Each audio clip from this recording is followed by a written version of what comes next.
สวัสดีมีรายงานข่าวด่วนมีชายชะกันผู้หนึ่งได้ข่มขืนกระเทยน้อยหัวโปกแล้วหลบหนีไปรูปพางของเรานั่นแมนสูงใหญ่และมีผมขาวดกดำมีขนตามแขนตามขาและมีหนวดเขา ก็คือแนวอย่างบ่ได้มีหนวดโอ้แนวมีหนวดแม่นจริงๆแล้วคนให้บ่มีหนวดดอกคนให้ได้ใส่หนวดปลอมเดี๋ยวเราจะให้ทีมงานเอาหนวดคนให้ออก บ่มีหนวด คนให้ในมีรูปพางความสูงประมาณ190ซนติเมตร ตัวสูงเท่าไหร่สูง160อ๋อบ่แม่น190แม่น ขอโทษหลายๆเด้อคำว่าผิดที่อีกแล้วคนให้สูงแมน160ซนติเมตร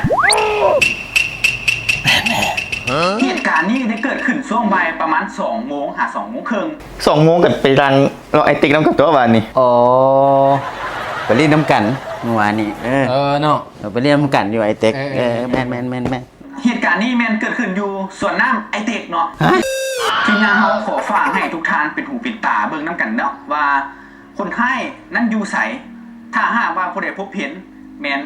ทางผู้เสียหายนั้นเพิ่นจะมีรางวัลนำจับให้เนาะ200,000 เหรียญข้าพเจ้ากระจายนำเลิกรายงาน